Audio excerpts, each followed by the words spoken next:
Portugal from Tiffin University. Today I have my student Ines with me, and then I'll let her introduce herself.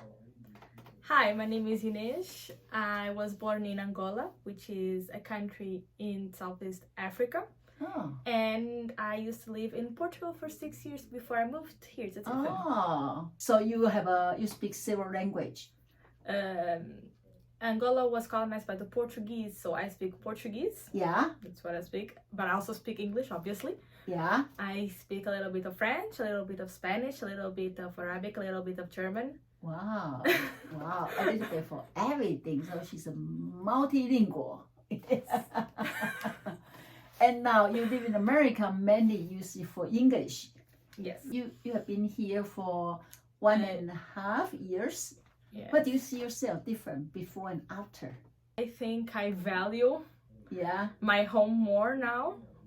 I miss my home more now. Yeah, when you're away from home, then you love your home more, right? Yes, it's very different. Culturally, everything is different. So when I got here, it was very difficult to adjust culturally. Yeah. But after being here for 1.5 years, I'm better. Yeah. So when you say different, can you give us some idea what's mean different? What's a different out there?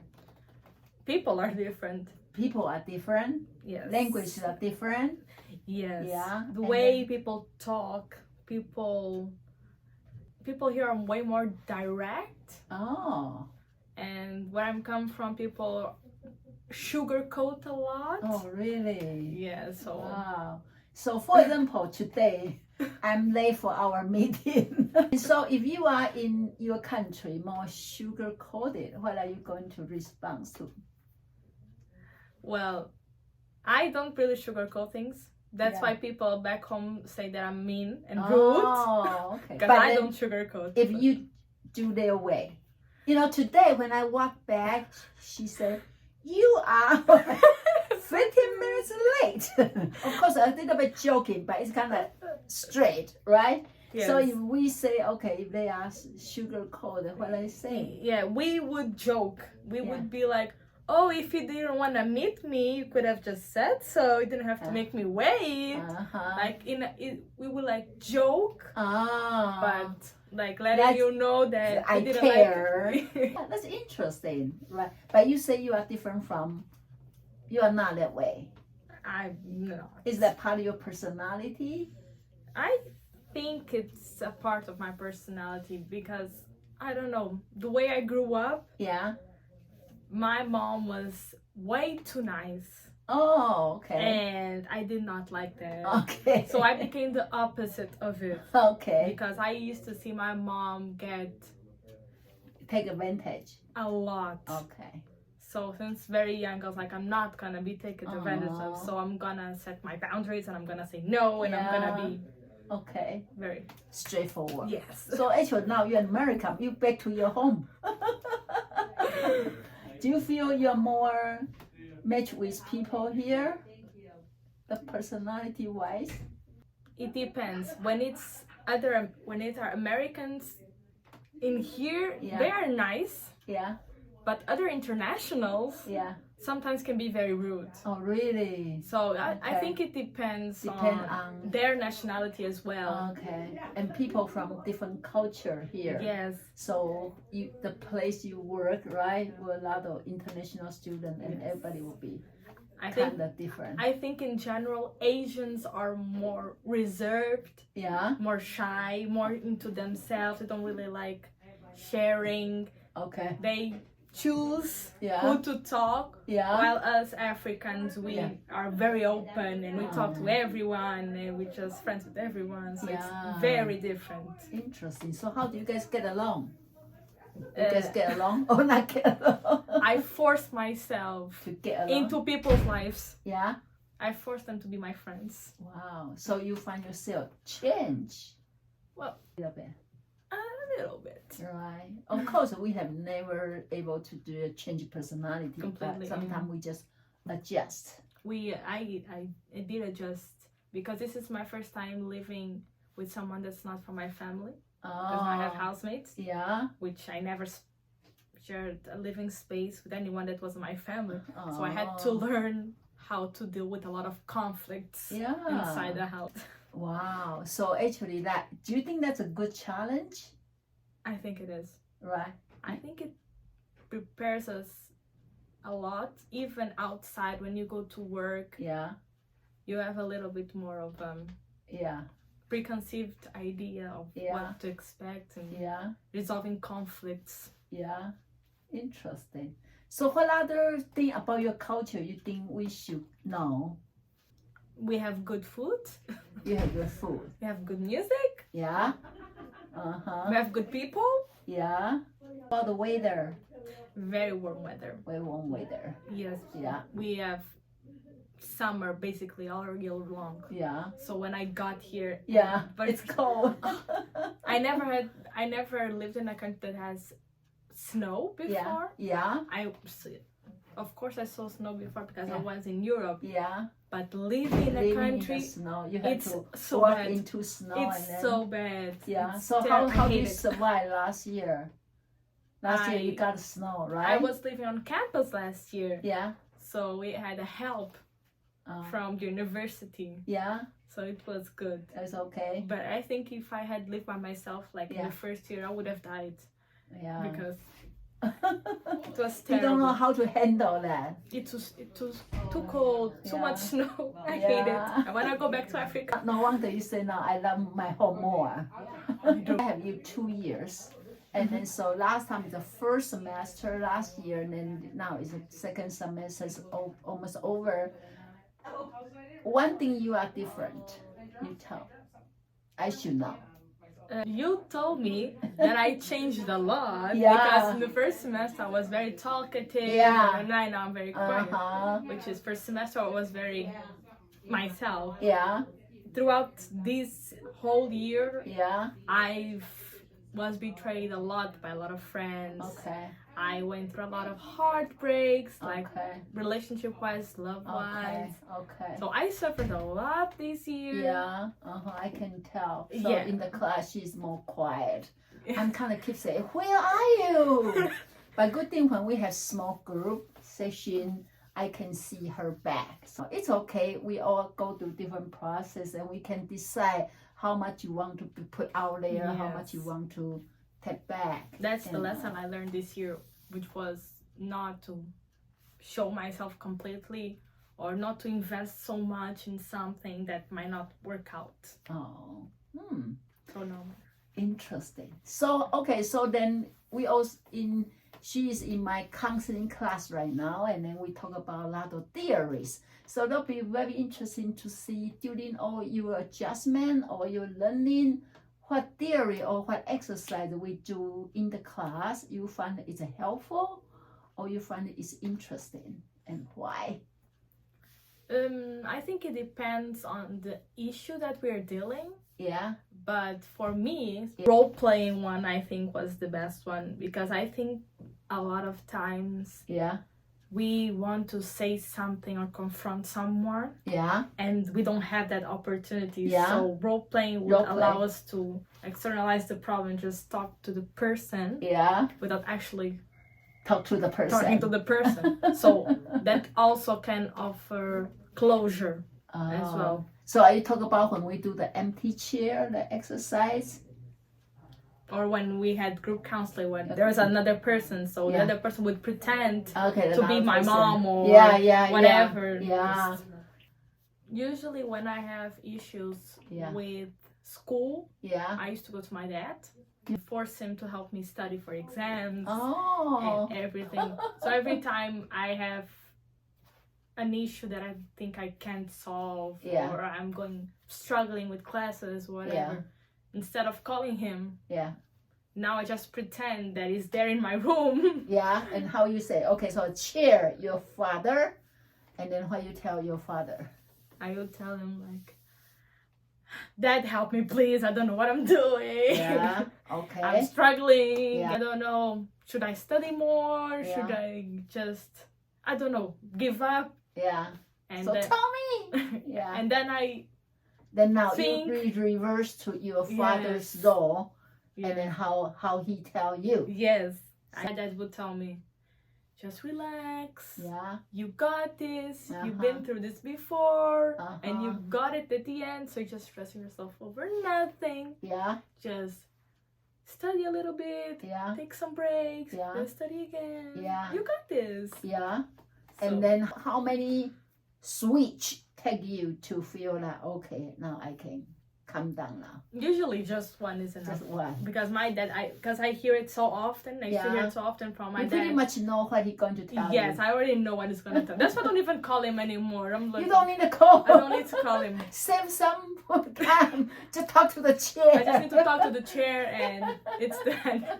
So that's helpful for this we call empty chair or role play technique. Like sometimes the people maybe too high, you don't even able to really talk to the person. And this empty chair role play, it's helping. Wow, I'm interested. Your dad would say, I'm just become a chair. Good chair. A good chair, right? Good chair, yeah. Sometimes there's bad chairs, but Oh, it's okay because even some people you have trouble with can not that easy to deal with. So the chair is bad, but then do your self-talking, then you solve the problem. The person still chair. So we know actually the center point is ourselves. How do we change our mindset? So this kind of technique kind of just like helpful for that. Yeah. What do you undergraduate major? my undergrad, Yeah. psychology. Oh, what's the psychology there? Different from psychology here. We don't really have psychology there. Really? Well, what do you mean? You say you learn psychology. I had to leave my country. I had to go to Portugal to learn it. I had to go to Europe. We do have some psychologists from South Africa. Well, but that's South Africa. South Africa is one of the most developed countries in Africa. Okay. So it's not compared to The where I'm country you're from. Okay. When I went to Portugal for the first time in my first year of college to do psychology, Yeah. and I started learning things, Yeah. I started understanding Yeah. what I went through my whole childhood. It was like, oh my God, I'm traumatized. Oh. And I called my mom and my dad, and I was crying my eyes out saying that I am depressed. Yeah. I have depression, and they started laughing in my face. Yeah. So no such thing. Exactly. They're What like, do you mean depression? I never heard that. depression doesn't exist. No, it is. It's so funny because in my undergrad, my professor told us you have to understand that depression is a white people disease. Because if you go to other cultures, they say depression isn't real. Okay. Which is true. Everyone, if I go back, they're gonna say you're depressed because you don't have a job. Go get a job. And you stop being depressed. More based on the real life practice, not the thinking. They don't think. They don't really understand. And people who suffer from schizophrenia, for example, they are very maltreated there because they assume that someone that has schizophrenia is not sick, but they're full of demons. Oh, So they put them all they in use other religions ceremony to try to take out the exorcisms, and they put them in villages to treat them, and they just maltreat them completely because they think they're full of demons, but they're just schizophrenic. So I'm curious, if you are from the culture, never talk about psychology, what make you decide you want to learn psychology? How do you the psychology term from? I think that most psychology students wanted to fix themselves. That's why they went psychology. I think most of us suffered for something or saw someone suffering from something. So it's just like, okay, I'm gonna fix it. So you decide you want to major in psychology before you go to Portugal? Yes. Or after? Before? Before. And when you tell your mom that's you're going to major, what they say? Terrible. They don't understand. When I told them I want to do psychology, they're like, what? Why? Yeah. Like, no, because I think it's similar to Asian cultures. Yeah. In Africa, you have either to be a doctor, a lawyer, or an engineer. Yeah. Something so concrete. Yeah. If you're doing psychology, it's like you're gonna be poor forever. Yeah. You're not gonna live. Yeah. But you still say, I'm going. Well, my dad is very supportive of me. So my dad's like, if that's what you want to do, then go do ahead. it. Okay. And then so you went to Portugal and you majored psychology and you get your degree. Yes. Okay. So then what do you see yourself change in the 4 years? After doing psychology, yeah, I started understanding other people more. Yeah. So now every time I meet someone, I talk to someone. Yeah, you say, you are. No, people always ask me, can you read minds? Like, no, I cannot read minds. Yeah. I can read body language though, but I cannot read minds. Yeah. But for example, body language, if I'm talking to someone and I see them getting stiff or uncomfortable, I can tell that maybe the conversation we're having doesn't make them comfortable, so I change the conversation. And when they say something that might offend me in the past me, I would probably yell at them or something because I would think they did it on purpose. So but now, maybe they didn't know, or maybe they didn't mean it that way. You can see people more objectively. Yes, black and more. Yeah, but then during these 4 years, have you been back to Africa? No. For vacation only. For vacation, not live there. So did you feel like they can apply to there somehow or no? I don't think so. Not yet? Not yet. It has to change a lot still. It takes time. It takes time. Okay. And then now, after you finish your degree in Portuguese, then you come to America. Yes. So how's this transition? How the idea come out? I looked up in Google what is the best university for forcing psychology, and Tiffin showed up. So I was like, great. Okay. And I applied and I got in. Yeah. Like, my dream was to go to Netherlands. I applied for both. Yeah. For Netherlands and in here. I just applied for those two. I didn't apply for anything else. And in different country. Yeah, in different countries. I was like, whoever accepts me first, I'll go. So this one accepted me first. Oh. Like, okay, I guess this is my new future. Yeah. Over there, you study in Portuguese and then whole class in Portuguese. Yes. Whole class. And now your whole class now is English. Yes. And if you go to Netherlands, then they use English there? They also use English there. Okay. So how English in your life? Like you learn English from Africa already? I learned it since I was 5 in school. And then in Portuguese, do they use English also? We had some classes in English because we had international students. Okay. But all this language, which language your kind of favorite? I think English is the easiest language ever. Okay.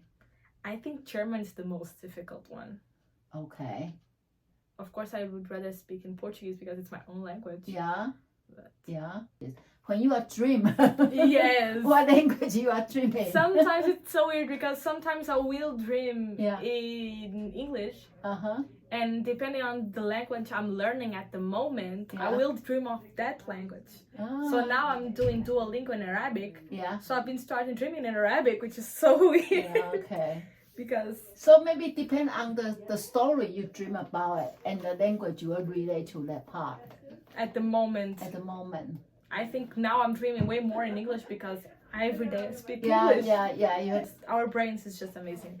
And then for me, each language brings different emotion. I don't know if they have an experience. Can you share a little bit? Like when you speak English, what the emotion more positive, more energy, or what? It's not even the language; it's the accent that comes out. Really? Yes. Okay. Because I speak Portuguese. But there's different kinds of Portuguese. Yeah. When I am speaking professionally, I will use Portuguese from Portugal. Yeah. And then with my family friends, I use Portuguese from Angola, which is very different. Portuguese from Angola. So it's different.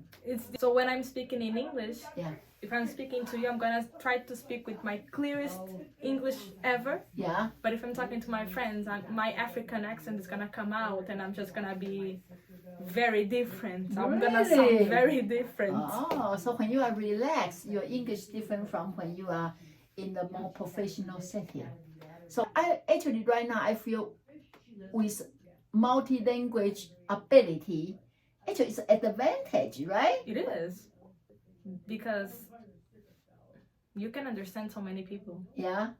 And you can go anywhere. Uh-huh. And you can read anything.